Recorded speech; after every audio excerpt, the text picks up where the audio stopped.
હર હર મહાદેવ, જય ગિરનારી. વાતો વિરલ વિભૂતિઓના પ્લેટફોર્મ પર આપ સૌનું હાર્દિક સ્વાગત છે. એક સરસ દુહો છે. કુપન જતન ધન રો કરે, કાયર જીવ જતન.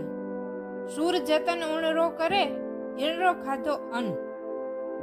અર્થાત લોભીએ ધનનું જતન કરે અને કાયર હોય એ જીવનું, અને શુરા હોય એ જે ધરતીનું અન્ન ખાધું હોય એ પોતાની માતૃભૂમિનું રક્ષણ કરે. અને માતૃભૂમિના રક્ષણમાં પોતાના પ્રાણ ન્યોછાવર કરનારી એક વિરલ નારી રત્ન કે જેની શૌર્ય ગાથા અનંત છે, જેના બલિદાનની ગાથા અમર છે, જે સતીત્વનું પ્રતીક છે અને શક્તિની પ્રતિરૂપ છે, એવી મહારાણી જવાહરભાઈ રાઠોરની વાત કરીએ. 1534ના અરસાની આ વાત છે, જ્યારે ગુજરાતમાં મુસ્લિમ સલ્તનતની સત્તા પ્રવર્તતી હતી અને કુતુબુદ્દીન બહાદુર શાહ તેની કમાન સંભાળી રહ્યા હતા. પરંતુ તેની નજર હવે ચિત્તોડ જીતવા પર મંડરાઈ રહી છે, કારણ કે ચિત્તોડમાં રાણા સંગ્રામસિંહનું નિધન થયું છે. તેથી તેમને લાગ્યું કે ચિત્તોડ પર કબજો કરવો સહેલો છે.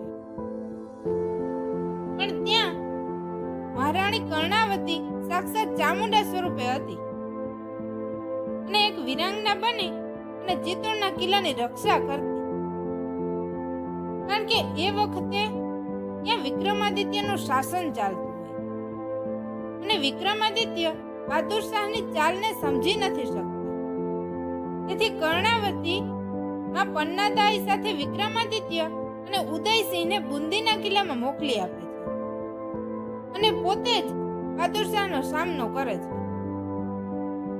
તેમણે હુમાયુને મદદ માટે સંદેશો મોકલાવેલો, પરંતુ તે ગ્વાલિયરમાં હોય છે. તે પોતાની સેનાને સાબદી થવાનું ફરમાન પણ કરાવે છે. પરંતુ એમ કહેવાય છે કે ધર્મ ધરાને કાજ ધીંગાણે સુરા ચડે અને મર્દો કેરી લાજ માથા દેવામાં રહે.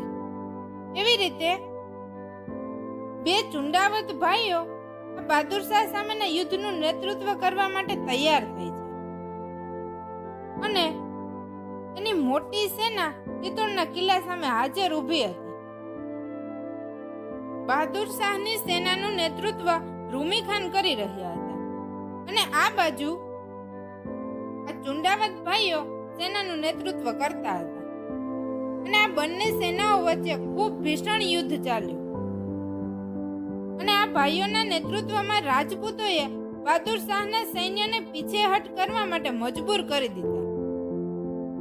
પરંતુ રાજપૂતોની બહાદુરીની આ વાતની જાણ બહાદુર શાહને થતા એ ખૂબ ગુસ્સે થાય અને બખ્તાવર ખાનને તોપથી હુમલો કરવા માટેનો આદેશ આપી દે છે. બખ્તાવર ખાન ચિત્તોડ તરફ તોપો ગોઠવી દે છે, ત્યારે એમને વળતો જવાબ આપવા માટે આ ચુંડાવત ભાઈઓએ પણ તોપમારો ચલાવવાનું નક્કી કર્યું.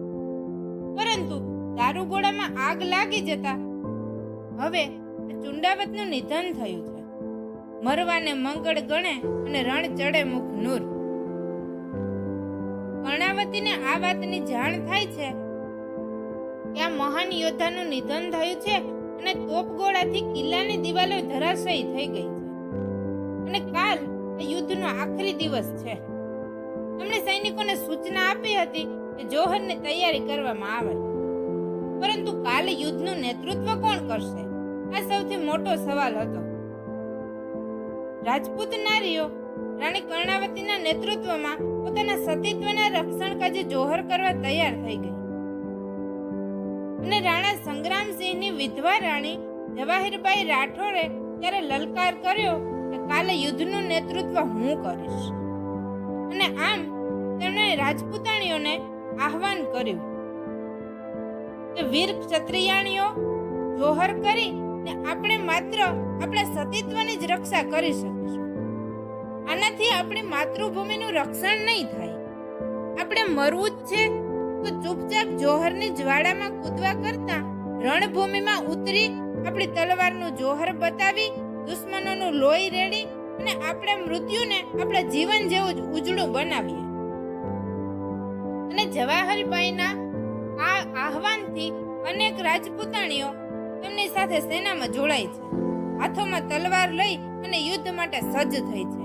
અને આ બાજુ રાજપૂતો પણ કેસરિયા કરવા માટે તૈયાર થયા છે. બહાદુર શાહની સેનાએ જોયું કે જોહર યજ્ઞની પ્રચંડ જ્વાળાઓ આસમાનને આંબી રહી છે. એ જોહરની જ્વાળાઓનું રહસ્ય સમજે એટલામાં એને કિલ્લાના મુખ્ય દ્વારથી વહેતો આવતો આગનો દરિયો દેખાયો. રાણી જવાહીરબાઈના નેતૃત્વમાં ઘોડા પર સવાર, હાથોમાં તલવાર સાથે રણચંદ્રીના રૂપમાં શત્રુ સેનાનું ખૂન પી અને પોતાની તરસ छिपाવવા માટે આ વીરવધુઓનો એક કાફલો એની તરફ આવતો હતો. અને થોડી જ વારમાં આ રાજપૂતાણીઓ દુશ્મનો પર તૂટી પડે છે. અને એમને લડતી જોઈ રાજપૂતોએ જય માં કાલીના નારા લગાવ્યા.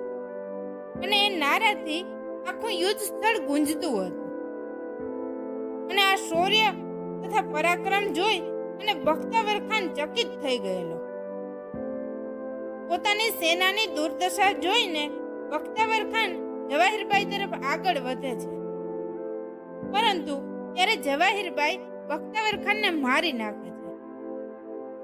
અને આ વાત સાંભળી અને છંછેડાયેલો બહાદુર શાહ રૂમી ખાનને આક્રમણ કરવા માટે મોકલે છે. હવે શત્રુઓનો સામનો કરતા કરતા આ જવાહીરબાઈ વીરગતિને પામે છે. આ બાજુ હુમાયુ કર્ણાવતીને મદદ કરવા પહોંચે છે. એટલામાં તો કર્ણાવતીએ જોહર કરી લીધું હોય અને બહાદુર શાહે ચિત્તોડ પર કબજો કર્યો હોય. હવે ગુસ્સે ભરાયેલા હુમાયુએ ગુજરાત પર આક્રમણ કર્યું અને મંદસોરની લડાઈમાં બહાદુર શાહને હરાવ્યો. અને આ હારની જ્યારે ચિત્તોડના રાજપૂતોને જાણ થઈ ત્યારે તેઓ ફરીથી ચિત્તોડને જીતી લે છે અને ઉદયસિંહને રાજગાદી સોંપે છે. આ વાત મારે એટલા માટે ઉમેરવી પડે કે બહાદુર શાહની નહીં પરંતુ અંતે જીત તો જવાહરબાઈની છે, રાજપૂતોની છે અને કર્ણાવતીની છે.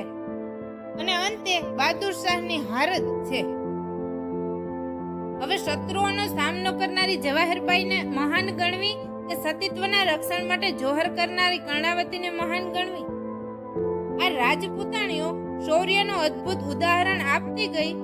અને આવી વિરંગનાઓ માટે જ કદાચ લખાયું હશે કે પગલું એવું માંડો કે નિશાન બની જાય, અને કામ એવું કરો કે ઓળખ બની જાય. જિંદગી તો સૌ જીવે છે, પણ જીવો તો એવું જીવો કે મિસાલ બની જાય. અને આ જવાહીરબાઈના યોગદાનની બહુ ઓછા ઇતિહાસકારોએ નોંધ લીધી છે. એમના માનમાં કોમેન્ટ બોક્સમાં જય ભવાની જરૂરથી લખજો.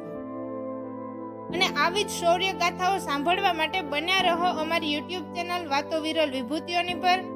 જય હિન્દ.